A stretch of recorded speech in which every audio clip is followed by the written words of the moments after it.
So, let's dive into something super important for all you aspiring programmers out there: your mindset. Having the right attitude is a total game changer when it comes to hitting your coding goals.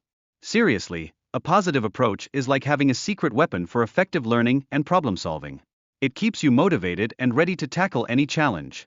Now, speaking of tackling challenges, let's talk about repetition. You know that classic hello world thing? Imagine printing it over and over. That's where loops come in. They are like your best buddies for simplifying these tedious tasks in coding. With loops, you can automate the mundane and focus on the fun stuff. Okay, now let's break down the structure of a for loop. Picture this: you've got initialization, a condition to check, and an update statement. These three ingredients are crucial for whipping up a loop that works seamlessly in your programming projects. Understanding these elements is key to mastering loops like a pro. Alright, let's see a for loop in action. Imagine you want to print a cool message multiple times based on a counter. Sounds simple, right? Setting up that loop not only makes your life easier but also helps you get the hang of how loop execution actually runs. It's like watching your code come to life. Now, we can't forget about initializing your loop counter and setting a terminating condition. This is super important. It's like establishing the rules of the game before you dive in. We'll look at some coding examples that really highlight why having a proper loop structure is the backbone of effective coding. But wait, what happens when you forget to set a terminating condition? Oh, You end up with an infinite loop, where your program just keeps printing endlessly. That's a total coding nightmare. Avoiding this scenario is vital if you want to keep your code running smoothly. Let's make things easier with increment operators. Think of them as shortcuts to boost your counter values. When you see counter plus plus, that's a game-changing way to increase your counts in coding. It's nifty and saves you time, letting you focus on creating something awesome. Now, as we loop through our iterations, let's talk about printing counter values. This makes your coding journey clearer and more fun. Plus, understanding how to name your variables wisely is super important for making your code easy to read. Trust me, it makes a world of difference. And speaking of readability, using different variable names for your counters can really help. It's like giving each counter its unique personality. We'll explore how to tweak these names in your loops, making your code management a whole lot easier and way more organized. Let's dive into the mechanics of loops. Picture this: your loop checks conditions, updates variables, and keeps going until it hits that termination condition. This magical process ensures that you get the results you want every time you hit that run button. it's like a well-oiled machine. Oh, and don't underestimate the power of condition checking in loops.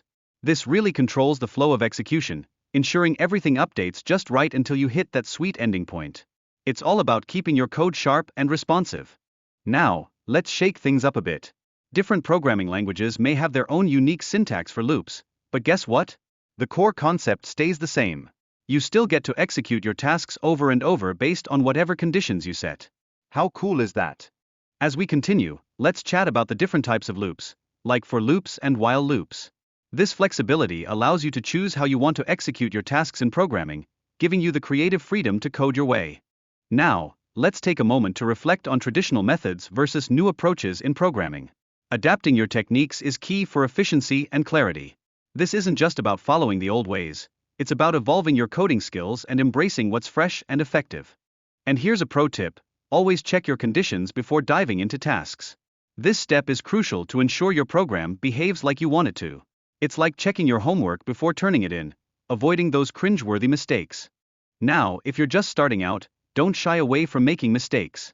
Learning from those coding hiccups is super important. Recognizing common errors not only enhances your coding skills but also builds your confidence as you conquer new challenges. To really solidify your skills, practice different coding exercises, like summing numbers. Engaging in hands-on tasks helps you absorb concepts like a sponge, sharpening your understanding of programming logic.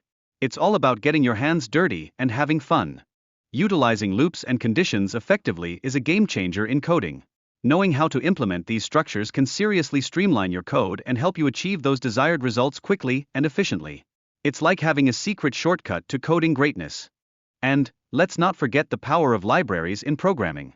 They are like treasure chests filled with pre-written functions ready for you to use. This saves you from rewriting common code and lets you focus on building something amazing. In this video, we'll also show you how to gather user input for generating multiplication tables using loops. It's a fantastic way to see coding concepts in action and makes programming feel more relatable for anyone just starting out. Finally, We'll give you an example of how to efficiently print multiplication tables in just a few lines of code using for loops. This not only showcases the power of loops but also proves that less can definitely be more when it comes to code complexity.